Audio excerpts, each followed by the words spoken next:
El caso de la carta escrita por error. Por error. La consecuencia antes de la causa. A veces, el destino no irrumpe con estruendo. A veces llega en silencio, doblado en papel barato, con una dirección mal escrita. Muchos años después, cuando el nombre de Lázaro ya no podía pronunciarse sin incomodidad, todo seguía conduciendo al mismo punto. Una carta que nunca debió llegar a sus manos. En aquel entonces, Lázaro no era detective, no era investigador, ni héroe, ni amenaza. Era un hombre más en una ciudad acostumbrada a olvidar a los suyos. Vivía en los márgenes de la historia, donde los errores administrativos eran tan frecuentes que nadie se molestaba en corregirlos. El país atravesaba una época de archivos sellados y verdades incompletas. Las instituciones se sostenían sobre papeles mal clasificados y silencios heredados. En ese contexto, una carta cambió de destino. No fue interceptada, no fue robada, simplemente se equivocó de nombre. Cuando Lázaro la sostuvo entre sus manos, no había música ni presagios, solo una decisión mínima: abrirla o devolverla. Al leerla, no encontró una orden ni una confesión, sino algo peor: información que no debía existir. Hechos sin testigos, conexiones sin registro. Esa noche, algo se quebró, no en el mundo, sino en él. Porque una vez que se conoce una verdad, aunque sea por error, ya no hay forma de fingir ignorancia. Y mientras Lázaro intentaba comprender lo que había leído, en algún lugar de la ciudad, alguien notaba que una carta había desaparecido. El error ya había ocurrido, y alguien iba a intentar corregirlo. El hombre que empezó a mirar la carta no pedía nada, pero exigía atención. Desde ese día, Lázaro comenzó a observar su entorno como nunca antes. Calles que había transitado durante años adquirieron un nuevo significado. Nombres comunes comenzaron a repetirse. Fechas aparentemente inocentes encajaban demasiado bien. Sin formación oficial ni respaldo institucional, Lázaro hizo lo único que sabía hacer: seguir los rastros. No buscaba justicia, buscaba coherencia. Y cuanto más investigaba, más evidente se volvía una verdad incómoda: el error no era aislado. En los archivos públicos encontró huecos, en los registros privados, contradicciones. Todo apuntaba a una red de omisiones que llevaba activa más tiempo del que cualquiera admitiría. La carta no había creado el problema, solo lo había revelado. Pronto comprendió que no estaba solo, no porque alguien lo ayudara, sino porque alguien lo observaba. Pequeñas señales lo confirmaban: llamadas mudas, documentos movidos, miradas que se apartaban demasiado rápido. Lázaro entendió entonces que la ignorancia había sido su protección, y que al perderla había cruzado un punto sin retorno. El episodio termina con una certeza inquietante: la carta no fue un accidente aislado, fue una grieta, archivos que no quieren ser abiertos. Toda estructura de poder se sostiene sobre lo que decide ocultar. Lázaro lo descubrió al intentar acceder a archivos que oficialmente no existían. Documentos retirados, cajas vacías, fechas borradas con torpeza. Cada negativa era una confirmación, cada silencio una respuesta. El narrador revela cómo el pasado del país estaba lleno de episodios nunca cerrados, de decisiones justificadas por el miedo y perpetuadas por la costumbre. La carta mencionaba nombres que no figuraban en ningún registro actual, personas que, según los documentos, nunca habían estado allí.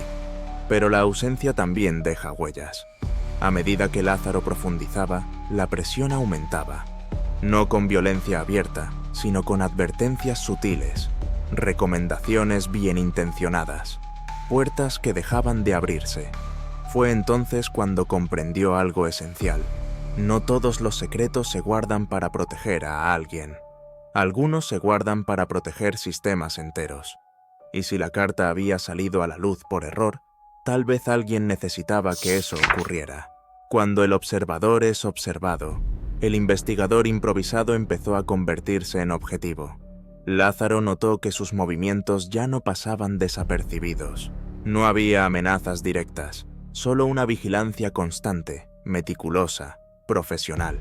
El narrador explica que todo sistema tolera preguntas, hasta que esas preguntas empiezan a conectar puntos.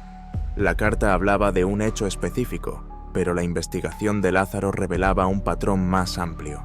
Errores repetidos durante décadas, siempre justificables, siempre invisibles para el público, y siempre corregidos antes de hacerse evidentes. Lázaro entendió que el verdadero peligro no era lo que sabía, sino lo que estaba a punto de descubrir, y que el error inicial había puesto en marcha una maquinaria que ahora intentaba cerrarse sobre él. El episodio concluye con una idea inquietante. Si alguien corrigió el error de enviar la carta, ¿por qué no corrigieron el error de dejarlo vivir? La verdad incompleta. Toda verdad llega fragmentada. La carta original estaba incompleta, y Lázaro lo descubrió demasiado tarde. Faltaban páginas, faltaban nombres, faltaba la parte más peligrosa. El narrador describe cómo, al reconstruir el contenido perdido, emerge una historia más grande de lo que cualquiera había imaginado. No se trataba de un hecho aislado, sino de una cadena de decisiones encubiertas desde hacía generaciones. Lázaro ya no investigaba por curiosidad, investigaba por supervivencia. Cada dato nuevo cerraba una salida y abría otra aún más oscura. El error inicial había creado algo inesperado. Un hombre dispuesto a mirar donde nadie más quería. Y eso, en ciertos sistemas, es imperdonable. El precio de saber, nada de esto fue gratuito. Lázaro perdió relaciones, estabilidad y anonimato. Personas cercanas se alejaron sin explicaciones. Otras simplemente desaparecieron de su vida. El narrador enfatiza que el conocimiento no siempre libera, a veces encierra, y que la soledad es el costo silencioso de mirar demasiado profundo. La carta, ya deteriorada por el tiempo, seguía siendo el símbolo de todo, no por lo que decía, sino por lo que había provocado. El error se había transformado en identidad. Lázaro ya no podía volver atrás, y el sistema tampoco podía permitirse ignorar. El nacimiento del detective. Sin nombrarlo, la ciudad comenzó a reconocerlo. No como héroe, sino como problema, como variable impredecible. El narrador explica que Lázaro nunca decidió ser detective. Fue empujado a ese rol por la acumulación de verdades sin respuesta. Investigaba porque nadie más lo hacía. La carta había cumplido su función. No revelar la verdad completa, sino crear a alguien dispuesto a buscarla. Ese era el verdadero error, o quizá la verdadera intención. El episodio deja una pregunta suspendida. ¿Y si la carta nunca fue un accidente? La carta escrita por error. Años después, Lázaro entiende algo que al principio no pudo ver. El error no fue el sobre. El error fue pensar que la verdad podía controlarse. La carta no creó al detective. Solo despertó a alguien que estaba destinado a mirar. El sistema corrigió muchos errores, pero nunca pudo borrar el primero, porque una verdad leída, aunque sea por error, deja huella. Y así, el narrador cierra la historia con una certeza final. Algunas cartas no se pierden. Esperan a la persona equivocada para ser leídas. Suscríbete al canal para no perderte las próximas investigaciones. Aquí seguimos las historias que otros prefirieron cerrar demasiado rápido. Activa la campana, comparte este video y recuerda, los casos más peligrosos no son los que quedan abiertos, son los que se cierran mal.